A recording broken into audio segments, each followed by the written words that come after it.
A gente segue aqui de Brasília ao vivo, com o que é importante você ficar sabendo, informação da Patrícia, agora ao vivo, porque o presidente Lula vetou aquele projeto que aumenta o número de deputados. Em mensagem ao Congresso, ele justificou o veto por contrariedade ao interesse do público e por ser inconstitucional. Ótima tarde a você, seja bem-vindo aqui em Tempo Real. Conta pra gente o que levou esta decisão, então, do presidente e o que o Congresso deve fazer com esta decisão. Ótima tarde, seja bem-vinda, minha amiga.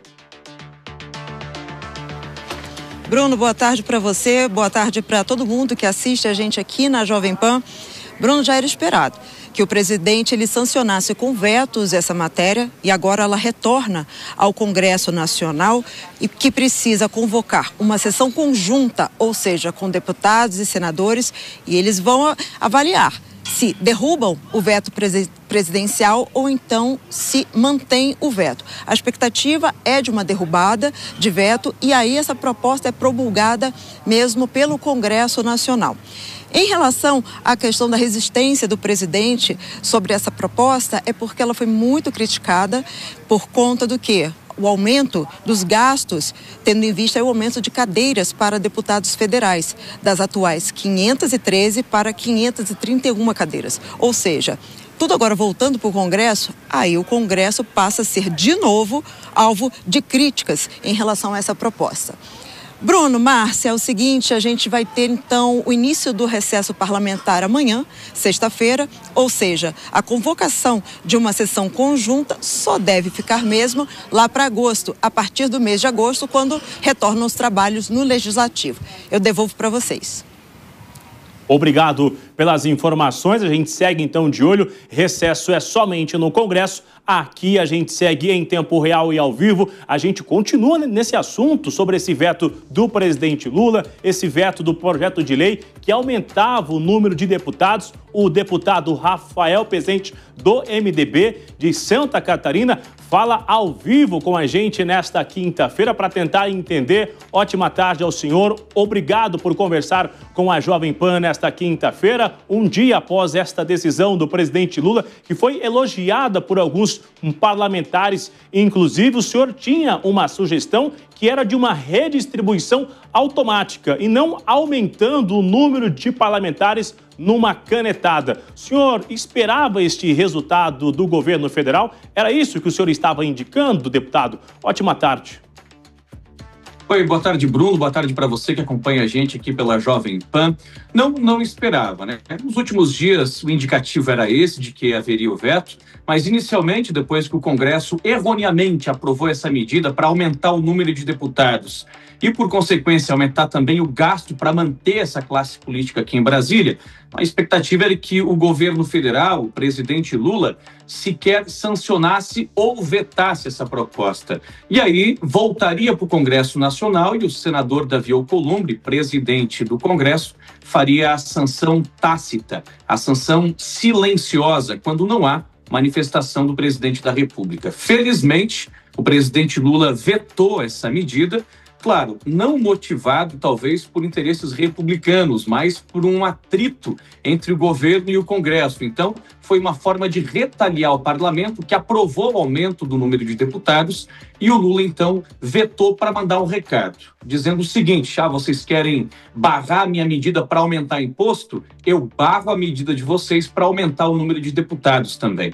Embora a motivação não seja a melhor possível, a decisão foi correta, foi acertada. A população brasileira não concorda com o aumento do número de deputados. Eu lutei muito aqui em Brasília, tentando convencer deputados e senadores a votar contra essa proposta, mas infelizmente, por uma diferença muito apertada, tanto na Câmara quanto no Senado, essa medida passou. Agora, a gente vai precisar avaliar o veto do presidente e, diferente do que a repórter que me antecedeu disse, eu não sinto clima aqui dentro do Congresso para que esse veto seja mantido. Eu acredito piamente que nós conseguiremos derrubar. Até porque, Bruno, Márcia, população que nos acompanha, daqui um ano e pouco, a gente vai ter eleições. Como a população é contra essa medida, os parlamentares que se manifestarem a favor do aumento de deputados também sofrerão na urna as consequências dessa decisão. Eu queria te fazer justamente essa pergunta agora, Rafael, em relação aos próximos passos. Então, você acredita que não vai mais para frente, que vocês vão conseguir derrubar totalmente essa medida, então, a partir de agora?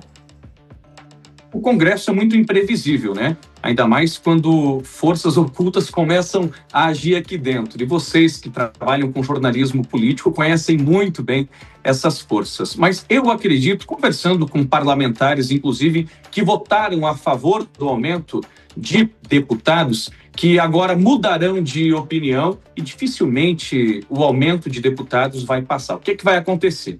O STF já formou maioria para determinar que o Tribunal Superior Eleitoral, o TSE, recalcule as bancadas dos estados sem aumentar o número total, que hoje já está em 513 deputados. Então, 7 estados deverão perder cadeiras e 7 estados deverão ganhar representantes. Isso de acordo com os dados do último censo do IBGE.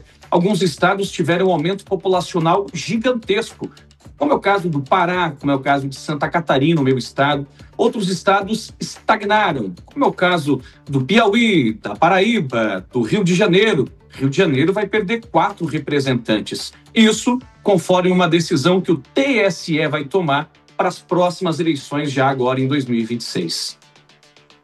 O senhor é um experiente, já foi assessor, esteve do outro lado, depois se elegeu, é deputado federal. E eu quero que o senhor faça uma reflexão. Existe uma insatisfação da população sobre essa atuação do Congresso Nacional, com os resultados do Congresso Nacional. Qual é o sentimento? Está faltando os parlamentares para resolver os problemas ou é necessário o Congresso ser respeitado, ou seja, respeitarem as decisões do Congresso? O que está faltando? Falta parlamentar ou falta respeito pelo Congresso Nacional? Ô Bruno, que falta vergonha na cara de um monte de deputado que se elege usando o voto da população, chega aqui em Brasília e começa a votar contra os interesses da população. Quando eu me elejo deputado federal, a minha vontade tem que ser secundária. Quem a gente tem que priorizar é a vontade do povo que nos mantém com voto e com muito dinheiro para me sustentar aqui. Porque tem o salário do deputado, que já é alto. Tem toda a estrutura que envolve o mandato parlamentar, que tem que ser custeada com dinheiro público, com dinheiro que sai do bolso do trabalhador. O que os parlamentares têm que fazer é respeitar a vontade do trabalhador. Você faz qualquer pesquisa, viu, Bruno e Márcia, e nenhuma pesquisa vai dar menos de 75% de rejeição a essa proposta de aumentar o número de deputados. Nós já temos 513 deputados federais aqui em Brasília. Será que precisamos de mais? Será que aumentando 18 vagas, como a proposta que foi aprovada aqui prevê, a gente vai ter uma qualidade legislativa melhor do que nós temos? Não. O que nós precisamos é aumentar a qualidade legislativa dos parlamentares eleitos, dos atuais 513, e readequar as bancadas conforme os últimos dados do censo do IBGE. Alguns estados estão superrepresentados, outros estados estão subrepresentados. Isso nem deveria ter força política para definir o número de deputados de cada estado. Quem tem que definir quantas cadeiras cada unidade da federação tem deveria ser o algoritmo. E é por isso que o projeto de lei complementar que eu havia apresentado e acabou morrendo na casca, né? É por isso que esse projeto era tão importante, porque ele previa uma renovação automática, um recálculo automático sempre que houvesse um novo censo do IBGE. O Estado aumentou a população, aumenta deputados, desde que essas cadeiras saiam de estados que perdem representantes aqui em Brasília. Deputado, queria perguntar para o senhor com relação tanto à subrepresentação quanto à superrepresentação, porque nós temos, além dessa questão que o Supremo decidiu que deveriam readequar o número dos deputados, que parece uma coisa bastante lógica, como o senhor explicou, mas aí criou-se essa saída brasileira de, ninguém perde, vamos aumentar então, foi uma coisa pior ainda. Mas tem a questão da superrepresentação, porque você tem um mínimo de 8 deputados e muitos estados não têm nem sequer a população para ter 8 deputados. Ao passo que o estado de São Paulo, que tem esse teto de 70, é prejudicado, porque ele deveria ter mais. Há alguma discussão, algum entendimento nesse sentido? Porque pelo menos aqui em São Paulo a gente sentiu muita falta dos parlamentares paulistas atuando nesse sentido.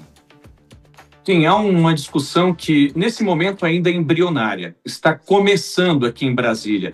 E, realmente, admito, é difícil de prosperar. Mas, pelo menos, a conversa já existe. Eu tenho conversado muito com o deputado Kim Kataguiri, que é de São Paulo, a respeito dessa subrepresentação de São Paulo, né? Hoje, nenhum estado pode ter menos de 8. Esse é o piso e você disse muito bem.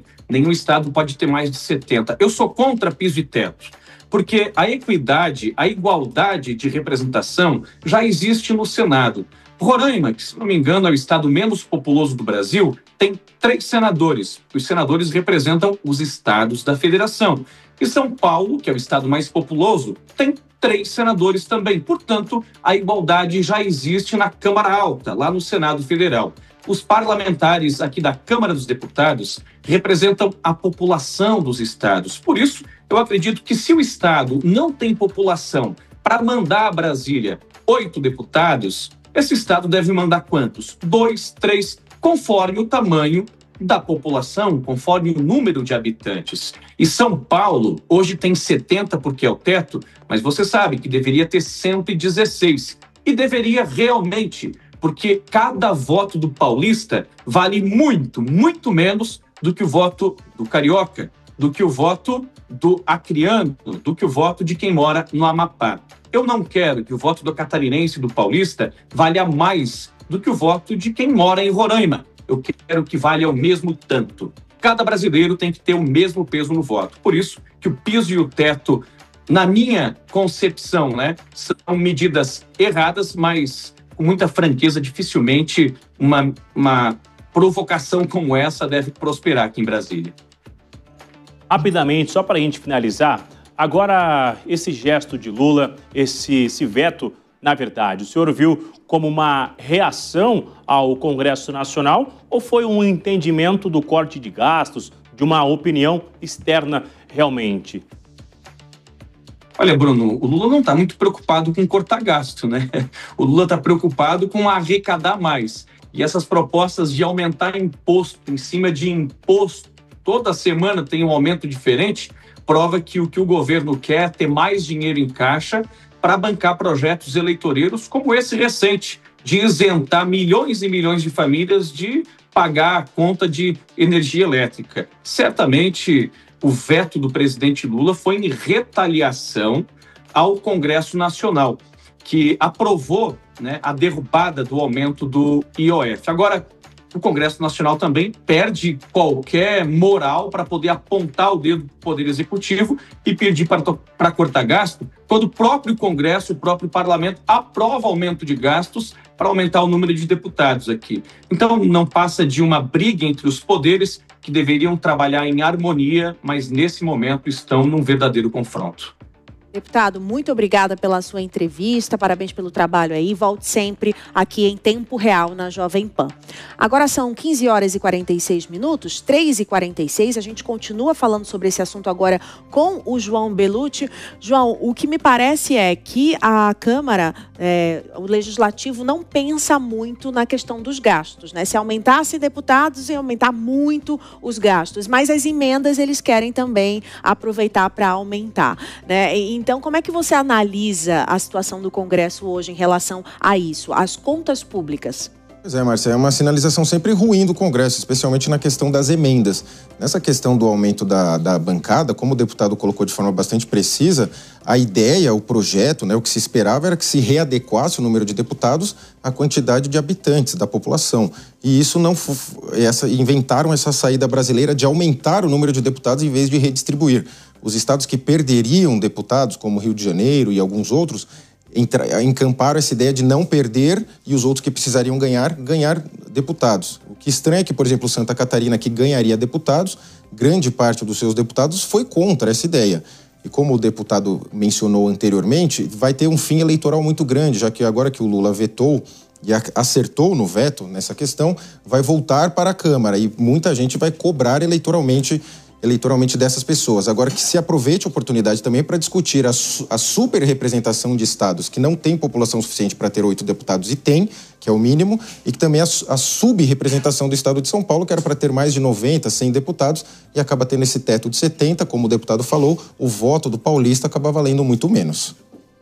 Obrigada pela análise, João.